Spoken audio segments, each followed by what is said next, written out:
안녕하세요. 이번 시간에는 그 디지털 경제의 새로운 패러다임인 더 롱테일 현상에 대해서 알아보겠습니다. 우리가 가정을 하나 해보죠. 여러분들이 만일 하나의 가게를 지금 이제 조그만 소매점을 하나 운영하고 있다고 생각하면 여러분들이 곧 알아차릴 텐데요. 여러분들 물건 중에서 소수의 종, 약 20%가 결과적으로 매출 전체의 80%를 차지한다. 뭐 파레토 법칙, 8K 법칙, 뭐 ABC의 법칙 그런 거죠. 그래서 이러한 우리가 상업 활동, 비즈니스를 하는데 이러한 법칙들이 계속 적용되어 왔습니다. 그래서 그런 법칙에 따라서 여러분들이 잘 팔리는 물건을 앞쪽에다가 진열대의 앞쪽에다가 설치를 할 거고요. 그 다음에 뭐 기껏해야 뭐 1년에 한 번, 뭐 한 달에 한 번씩 팔리는 물건들은 자꾸 뒤로 보내고, 그 다음에 결과적으로 이제 다루는 품목에서 빠질 텐데요. 우리가 과연 이러한 이제 기존에 우리가 오프라인에서 했던 규칙들이 과연 디지털 시대에도 유효한가, 그런 것들에 대해서 한번 의문을 가질 필요가 있습니다. 그래서 결론적으로 말씀드리면 디지털 시대에서는 꼭 이렇게 잘 팔리는 물건을 한 80% 아주 대량으로 앞에다 설치할 필요는 없다, 진열할 필요는 없다 하는 것이 오늘 배울 더 롱테일 현상입니다. 뭐 법칙이라고 볼 수도 있겠죠. 더 롱테일 법칙은 우리가 방금 말씀드린 것처럼 뭐 잘 팔리는 상위 20% 종류의 상품이 전체 매출의 80%를 차지한다는 뭐 파레토 법칙이라든가 그런 그래서 어떤 매장이라는 것은 사실은 뭐 한정된 자원이죠. 한정된 스페이스를 갖고 있기 때문에 물건을 많이 이렇게 저장해 놓을 수도 없고, 또 물건을 많이 이렇게 항상 다 보이게 이렇게 할 수는 없습니다. 그래서 사람들이 보았을 때 손이 갈 수 있는 거리에 잘 팔리는 물건을 많이 설치하는 게 제일 중요한 거죠. 그래서 앞에 그림에서 본 것처럼 여러분들이 매장을 운영한다면 그런 식으로 잘 팔리는 물건을 손님들이 잘 눈에 띄고 또 금방 잡을 수 있도록 전시를 하겠죠. 그런데 우리가 이제 여기서 말하는 더 롱테일에서는 관심을 가지는 것이 잘 팔리는 20%의 제품이 아니라 나머지 80%의 제품이 관심을 갖는 겁니다. 그래서 우리가 오프라인에서 온라인, 즉 디지털 경제로 올라오면서 그러한 잘 팔리지, 그동안 오프라인 기존의 비즈니스에서 관심을 못 받은 뒤쪽에 80%들이 굉장히 중요한 역할을 할 수도 있다라는 게 바로 롱테일의 요점입니다. 그래서 비록 팔리지는 않지만 이런 80%를 구성하는 많은 양의 상품을 판매가 가능하다.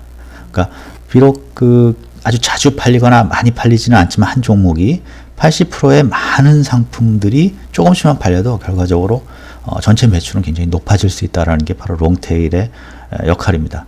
특히 이러한 80%가 80%를 우리가 파는 것이 그렇게 뭐 비효율적이 아닌, 뭐 재고를 많이 쌓아야 되거나 또는 사람들의 눈에 꼭 띄어야 되지 않는 그러한, 또는 공간이 많이 필요한 그런 과거의 어떤 생각에서 벗어나기 때문에 바로 이 80%가 잘 팔리지 않는 80%가 중요한 역할을 할 수 있게 되는 거죠. 곧 디지털 환경 때문에 이런 현상이 생긴 겁니다. 그래서 그 아래 이제 그림이 보이는데 그 그림에서 녹색과 노란색이 있을 겁니다. 그 중에서 바로 노란색, 길게 아주 적은 양으로 길게 팔리는 그러한 물건들이 바로 롱테일이라고 볼 수가 있는 거죠. 그러면 우리가 좀 더 자세히 한번 살펴봅시다. 아까 질문처럼 롱테일이 어떻게 해서 결과적으로 앞에서는 굉장히 찬밥 신세였는데 왜 지금 다시 이러한 롱테일, 잘 팔리지 않으면서 종류가 많은 그런 제품들이 곽강을 받고 있는지를 한번 생각해 봐야 되겠습니다. 특히 여기서는 디지털 시대가 어떻게 그런 롱테일에 관심을 갖게 되는 그러한 현상을 일으켰는지 그 원인에 대해서 한번 보는 게 좋을 것 같습니다. 그래서 이런 디지털 시대의 롱테일은 공급자하고 우리가 수요자, 그런 두 가지로 나눠서 볼 수가 있는데요. 공급자 입장에서 보면은 이게 공급자는 우리가 가게를 이렇게 물리적으로 갖고 있는 게 아니죠. 그래서 가상 공간을 이용하기 때문에 매장이 크거나 또는 매장에 어떤 물건을 쌓아둘 필요가 없는 거죠. 그리고 고객의 입장에서 그거를 눈에 보이는 장소에 많이 쌓아놓을 필요가 없는 거죠. 그래서 가상 공간이기 때문에 아무리 많은 종류의 물건을 우리가 판매를 한다 해도 결과적으로 그게 뭐 배열하는데 문제가 있거나 또는 뭐 저장하는데 문제가 있거나 그렇지는 않다 이거죠. 두 번째는 이제 다량의 제품을 효율적으로 검색하거나 외부 제품을 연결해 줄 수가 있다 그런 겁니다. 그래서 결과적으로 과거에는 눈에 보이고 손에 닿는 곳에 물건들이 있어야 샀었는데 이제는 검색을 하거나 또는 물론 검색 결과가 나왔을 때 그게 꼭 자기 제품이 아니라 상관없죠. 어딘가 링크를 해줄 수도 있고요. 또는 내가 검색 결과 요구하는 주문을 받아서 딴 사람한테 연결해서 다시 그 물건을 고객한테 보낼 수도 있다 이거죠. 그래서 그런 측면에서 꼭 눈에 보이거나 손에 닿을 수 있는 곳이 아니어도 상관이 없는 그런 현상이 생겼습니다. 그 다음에 인터넷과 다양한 롱테일 비즈니스 도구를 이용해서 소수의 특이한 제품과 서비스를 마케팅하고 판매할 수 있다. 그래서 우리가 유튜브라든가 또는 웹이라든가 또는 블로그라든가 그런 걸 통해서 아주 희귀한 제품, 그러니까 많이 생산하지 않은 또는 뭐 개인이 어떤 때는 개인이 만든 하나의 제품조차도 판매할 수가 있게 됐죠. 그래서 그런 것들을 때문에 다 아주 소품종, 뭐 하나짜리 물건이라도 우리가 팔 수가 있게 되는 겁니다. 뒤에 또 얘기를 하겠지만 롱테일 비즈니스를 할 수 있는 여러 가지 도구들이 또 생겨났습니다. 그래서 그런 개인이 할 수 있는 그런 물건을 뭐 만들거나 물건을 판매할 수 있거나 광고할 수 있는 그런 것들이 생기기 때문에 그런 걸 이용해서 우리가 롱테일 현상을 이용할 수가 있게 되는 겁니다. 또 한편에 이제 수요자 입장에서는 앞에도 뭐 비슷한 말씀을 드렸지만 인터넷을 통해서 우리가 검색을 해서 굉장히 많은 제품들을 찾아낼 수 있고 또 검색 자체가 굉장히 그 스마트해져서 여러 가지 필터링이나 해서 내가 꼭 원하는 것을 전 세계 어디 있든지 꼭 찾아낼 수가 있는 거죠. 그래서 그러다 보니까 우리가 아주 적은 아주 희소한 물건도 판매를 할 수 있게 되는 겁니다. 다음에 또 한 가지는 이제 우리가 그 택배라든가 뭐 페덱스라든가 그런 것들이 발전을 했기 때문에 전 세계 어디든지 물건을 이렇게 보내는데 배송하는데 큰 비용이 들지 않습니다. 그리고 이제 빠르고요. 그래서 이런 것들 때문에 역시 롱테일이 발전했다. 그렇게 볼 수가 있습니다. 롱테일 비즈니스의 예를 보면요. 구글의 애드센스입니다. 이게 이제 뒤에 저희가 그 검색 엔진 마케팅이라는 거에서 구글의 애드센스라는 걸 배울 텐데요.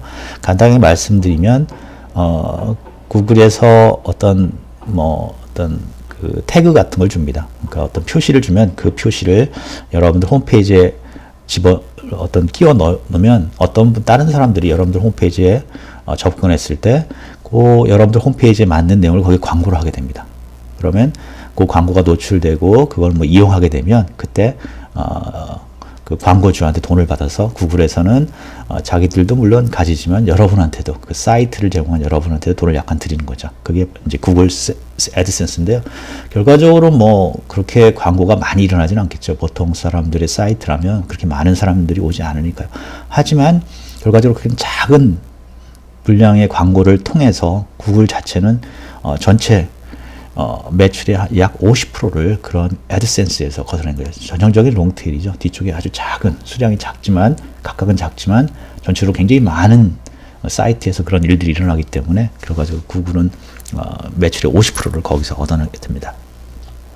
또 한 가지 이제 우리가 온라인으로 책을 파는 대표적인 사이트가 아마존인데요. 아마존.com에서는 전체 매출의 절반 이상이 그 책의 판매 순위 중에서 13만 번째 아래에 있는 책들의 그 이하의 순위를 팔리는 거에서 매출을 절반 이상이 올린답니다. 역시 이것도 롱테일이죠. 13만 번 뒤부터 적게 팔리는 것들이 모여서 결과적으로 매출을 올리게 되는 거죠. 그래서 잘 팔리는 책보다도 잘 팔리지 않은 아주 많은 방대한 양의 책들의 판매량이 더 높은 것을 우리가 알 수가 있습니다.